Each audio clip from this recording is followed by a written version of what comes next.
Ya, Bang Jambada, setelah kemarin sudah ada 3 saksi yang tadi kita sebutkan sudah diperiksa gitu di Ahli ya? ahli Ya. di Polda Metro Jaya. Sehari sebelumnya kan juga Bonatua diperiksa dengan Ya. membawa dokumen salinan yang didapatkan dari KPU begitu. Menurut Anda apakah ini bisa menjadi amunisi tambahan? Oh jelas, jadi tadi saya katakan ya, untuk ahli yang kita hadirkan ini, kita mau objektif. Objektif terhadap pasal-pasal yang dituduhkan terhadap tersangka. Tapi sebelumnya saya mau klarifikasi sedikit ya, tentang lama atau cepatnya perkara ini. Saya praktisi hukum, ini mungkin ada, menurut saya ya, saya mau berani katakan ini. Laporan dari Pak Jokowi atau aduan Pak Jokowi itu tanggal 30 Januari 2025 loh ya, belum 1 tahun loh. Jika compare dengan perkara-perkara yang lain yang ada di Polda, saya nangani juga ada berapa ya, itu bisa berulang tahun sampai 3 tahun loh. 3 kali ulang tahun. Jadi saya mau katakan, ini sudah cepat.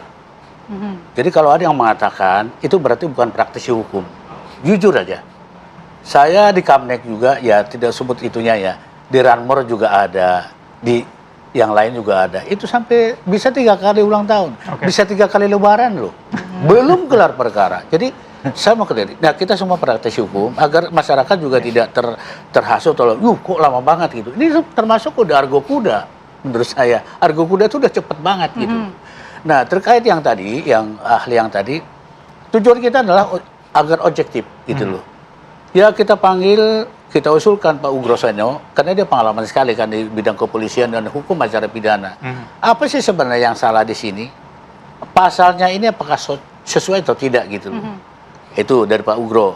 Dan belum lagi sebelumnya, ahli yang kita tampilkan, Henry Subiakto. Dia adalah orang yang ikut menyusun undang-undang ITE. Tentu dia tahu dong kemana nih arahnya gitu loh.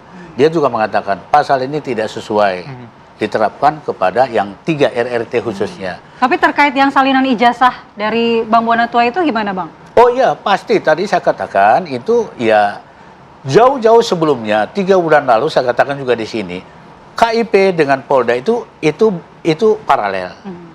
Apa temuan di KIP, nanti pasti kalau kemungkinan bersesuaian, pas. Kebetulan permohonan Bonatua Silalahi dikabulkan, bahwa itu sekarang menjadi informasi terbuka. Nah ternyata sesudah kita buka, belum titik loh, belum titik nih. Itu baru dari KPU pusat kan. Nah kita belum teliti. Kemarin saya teliti tidak ada tanda tangan dari yang melegalisir, tidak ada tanggalnya. Lumrahnya saja kita sering legalisir kan untuk apapun itu ke kampus kita. Itu biar tanda tangan yang legalisir atau bagian administrasi atau tanggalnya jelas. Nah jadi temuan ini justru kita masih lengkap. Menurut Bonatua ini masih di follow up, ini masih basicnya, ini masih masih dasarnya gitu loh. Tapi dasar ini pun kita udah syukuri, dan secara umum, secara baik khusus dan umum pas banget dengan data sekunder, data yang dianalisa oleh Roy, Richmond dan Tipa selama ini. Jadi kalau kita katakan, wah kita senang banget gitu loh.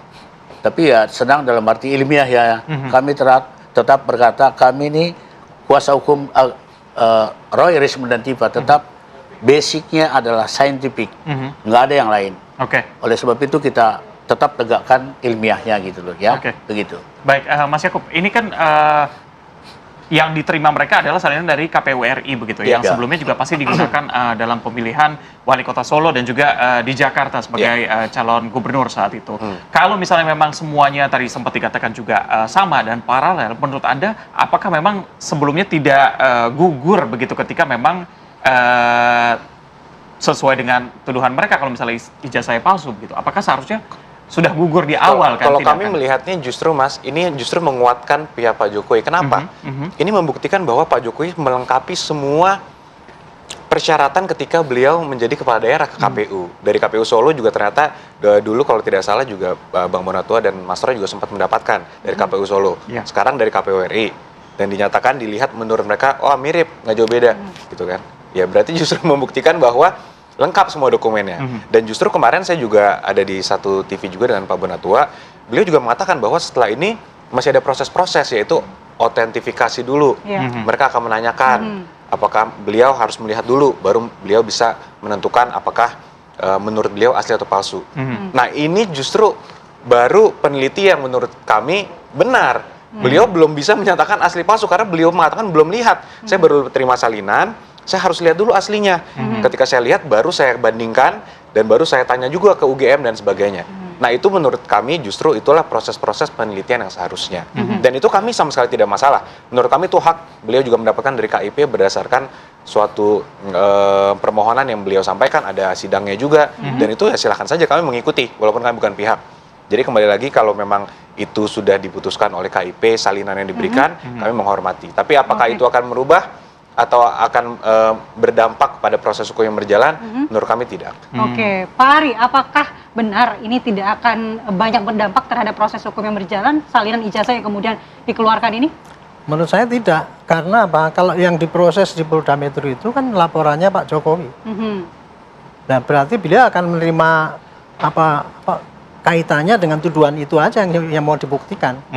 Kalau ini tadi kan pertemuan-pertemuan yang di sana itu kan usaha daripada ini pihaknya yang terlapor itu untuk meringankan bahwa dia itu tidak melanggar hukum kan. Gitu. Dia ajukan bukti-bukti yang meringankan kan gitu. Itu posisinya pada gitu aja seperti. Tapi mungkin mempengaruhi otentifikasi nanti, Pak? Enggak, itu hanya yang ingin dibuktikan dari sana meyakinkan bahwa ijazah itu palsu kan. Untuk meringankan beliau supaya apalagi kalau sampai memang bisa meyakinkan hakim bahwa itu ijazah itu palsu, nah dia berhasil karena tuduhan itu pasti nggak akan ada. Tapi kan makanya selama ini kan bukti-bukti yang diajukan adalah membuktikan bahwa ijazah itu palsu dari versi dia penelitian ini dan sebagainya itu tadi, Pak, jurisprudensi atau putusan-putusan ini yang mendukung. Tapi kan itu tidak langsung mendukung, itu hanya mendukung proses saja. Contoh itu tadi ya, bahwa keabsahan itu sana itu hanya fotokopi, belum ijazahnya. Tapi itu dalam rangka mendukung bahwa ini ijazah ini betul-betul menurut versi dia palsu kan gitu. Arahnya cuma gitu aja. Ini jadi sekarang ini sedang saling kalau ibarat timbangan itu saling taruh sini timbangan sini gitu semua gitu. Makin cepat itu banyak indikasikan, itu makin baik karena apa? Nanti di persidangan tidak muncul hal-hal yang baru lagi, sudah tinggal hakim tinggal ngitung-ngitung aja itu kira-kira gitulah prosesnya sekarang kayak gitu. Jadi nggak ada, menurut saya sih tidak ada mempengaruhi proses hukum, justru itu mempercepat hukum untuk hakim gampang memutusnya nanti kira-kira gitu. Oke, syukur-syukur sih kalau emang ini mempercepat proses hukum ya. Betul. Karena kita juga sebenarnya penasaran, pengen tahu ini ujungnya sampai kapan ya. Gitu, apalagi Bang Jamada tadi bilang kalau ini udah argo kuda gitu, udah cepat banget nanti tambah cepat begitu argo kuda. Argo kuda. Biar kita bisa lihat nanti ujungnya seperti apa sama-sama pembuktian di pengadilan nanti ya. Terima kasih Bang Jamada, Bang Yakub dan Pak Ari, terima kasih di Apa Kabar Indonesia Pak. Terima kasih.